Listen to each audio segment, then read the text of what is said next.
Bueno, muy buenas noches a todos. Mi nombre es Camilo Gamboa y tengo el honor de representar a la Universidad Externada de Colombia. Hoy vengo a hablarles sobre las medidas cautelares de carácter innominado, el nuevo Código de Procedimiento Administrativo y de lo Contencioso Administrativo, que en adelante denominaremos como CEPACA. Para explicar mejor el tema, acudamos a la imaginación. Pensemos que por un momento se apagan las luces de esta habitación y que nos encontramos todos encadenados, de modo tal que solo podemos observar las sombras que se reflejan en la única pared que podemos ver. Es esta situación la que refleja el escenario cautelar dentro del Código Contencioso Administrativo, en donde el juez, dada la desconfianza del legislador hacia la actividad judicial, se encontraba encadenado a un sinnúmero de formalismos que rodeaban la única medida cautelar que podría decretar en los procesos declarativos, la suspensión provisional de los efectos de un acto administrativo. Es allí donde entra el CEPACA y rompe las cadenas que ataban al juez y lo obliga a salir del cuarto oscuro, ampliando los poderes cautelares del juez hasta donde llegan los límites de la imaginación judicial, respetando en todo caso los derechos de las partes en contienda. Sin embargo, y como dice Piet Joubert, palabras más, palabras menos, quien tiene imaginación sin instrucción es como el que tiene alas y no sabe volar. Y es que precisamente brillan por su ausencia aquellas herramientas particulares que le permitan al juez contencioso motivar la decisión de adoptar una medida cautelar innominada. Es sobre esta problemática entonces que dividiremos nuestra ponencia en tres grandes bloques. En primer lugar, vamos a determinar cuál fue la necesidad que demarcó para que el legislador reformara esta materia. En segundo lugar, vamos a preguntarnos en qué medida se amplían los poderes cautelares del juez, donde defenderemos la tesis de que existen medidas cautelares innominadas en la nueva legislación, para culminar así con dos propuestas esenciales: un juicio de ponderación de intereses y una herramienta particular que le permita al juez contencioso tutelar los derechos de la parte que debe soportar la medida cautelar. Comencemos. ¿Cómo era el régimen cautelar en el Código Contencioso Administrativo? En una palabra, insuficiente.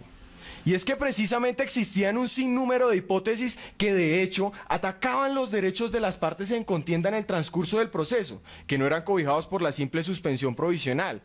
Adicional a esto, también sabemos que la suspensión provisional de los efectos de un acto administrativo solamente aplicaba para aquellos procesos en donde se discutía la legalidad de un acto administrativo, dejando por fuera el grueso de los procesos que se tramitan ante esta jurisdicción. Esta necesidad era tan grande, paladina y evidente, que ya en los años 90, en casos como Factor Time o el caso Atlanta, se había rescatado y el Tribunal Europeo de Justicia había facultado a un juez alemán para adoptar medidas cautelares positivas distintas a la simple suspensión provisional. Es así como en nuestra jurisdicción, el juez de lo contencioso terminó siendo cómplice de vulneraciones sistemáticas a la tutela judicial efectiva, por lo que una reforma en esta materia resultaba algo inaplazable. Entonces, sobre este escenario entra el CEPACA y entramos así a la segunda parte de nuestra ponencia, en donde partimos de una pregunta esencial: ¿en qué medida se amplían los poderes cautelares del juez? O mejor, ¿se consagran o no medidas cautelares innominadas en la nueva legislación? Tradicionalmente se ha entendido que existen medidas cautelares innominadas en una legislación siempre que el legislador le otorgue al juez una cláusula abierta que le permita adoptar cualquier cautela dentro del proceso contencioso administrativo. Sin embargo, aquí debemos hacer uso de nuestro derecho de réplica, declarando que en realidad el carácter nominado nada tiene que ver con la taxatividad de las medidas cautelares, sino que éste se refleja del amplio margen discrecional que se le otorga al juez a la hora de adoptar una cautela particular en el proceso.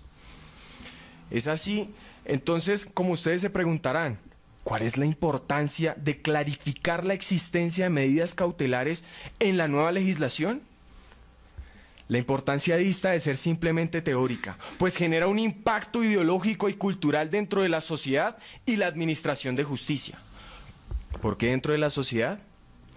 Como bien sabemos, era práctica reiterada el que las partes acudieran a un proceso de tutela para proteger de manera transitoria sus derechos en el transcurso del proceso. Hoy en día el legislador abre paso a las medidas cautelares innominadas, quienes cumplirán de manera más eficiente dicha función y por fin haremos uso adecuado de los mecanismos procesales. ¿Por qué dentro de la administración de justicia? Al enviársele un mensaje al juez contencioso de que solamente existen medidas cautelares nominadas, puede considerar que aún persiste esa desconfianza del legislador hacia su actividad, por lo que puede permanecer inmóvil ante el cambio. Y como bien nos recordaba el doctor Jaime Bernal Cuellar en las jornadas que se desarrollaron en Cartagena, no solamente es imperativo hacer un cambio legislativo, sino también es menester cambiar la forma en que estamos administrando justicia. Es por esto que el juez contencioso administrativo debe estar preparado para adoptar medidas cautelares como la que adoptó el Tribunal Español en el año 2003, donde se ordenó clausurar cautelarmente un establecimiento fabril en aras de tutelar el derecho a la salud, o la que se adoptó en el caso argentino de Susana Belloni de 1993, en donde se le otorgó una pensión de invalidez a un sujeto de especial protección. Sin embargo, y aquí entramos a la parte final de nuestra ponencia, todos sabemos cuál es la sensación de incomodidad que se genera cuando pasamos de un estado de absoluta penumbra a uno de plena luz.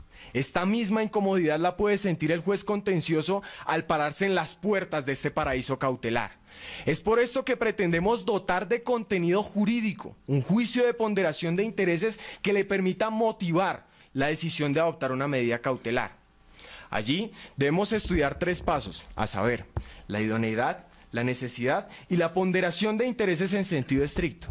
La idoneidad y la necesidad ya han sido decantadas de manera objetiva dentro de nuestra jurisprudencia constitucional, por lo que el carácter innovador de nuestra propuesta radica en la ponderación de intereses en sentido estricto. Allí debemos aplicar una fórmula propuesta por Richard Posner, notable precursor del análisis económico del derecho, quien dice que deben ponderarse 2 variables. En primer lugar, la verosimilitud del derecho, entendida como la probabilidad de éxito de cada una de las partes en el proceso, y a su vez el periculum in mora, entendido como el daño que se le puede ocasionar a las partes de decretarse o no una medida cautelar. Estas 2 variables deben surgir del debate probatorio entre las partes, es decir, el solicitante debe mostrar su probabilidad de éxito aunado al daño que se le puede ocasionar al no decretarse la medida cautelar. De dicha solicitud, el juez deberá correr traslado a la contraparte, quien a su vez deberá demostrar la probabilidad de éxito aunado al daño que se le puede ocasionar al decretarse la medida cautelar. Solamente en la hipótesis en que el producto de las variables de la parte solicitante sean mayores a las de su contraparte, el juez podrá adoptar la medida cautelar. Sin embargo, al determinar la viabilidad del decreto de una medida cautelar solo estamos a la mitad del camino, pues es menester tutelar los derechos de la parte que soporta la medida cautelar. Tradicionalmente a la caución se le ha otorgado la función de indemnizar los eventuales perjuicios que se puedan causar con el decreto de una medida cautelar. Sin embargo, esta función de la caución flaquea con una simple pregunta, y es que si es posible indemnizar dichos perjuicios, ¿por qué no prevenirlos? Esta función preventiva solo se materializará en nuestra jurisdicción en la medida en que el juez contencioso sea consciente de su facultad de modular los efectos del decreto de una medida cautelar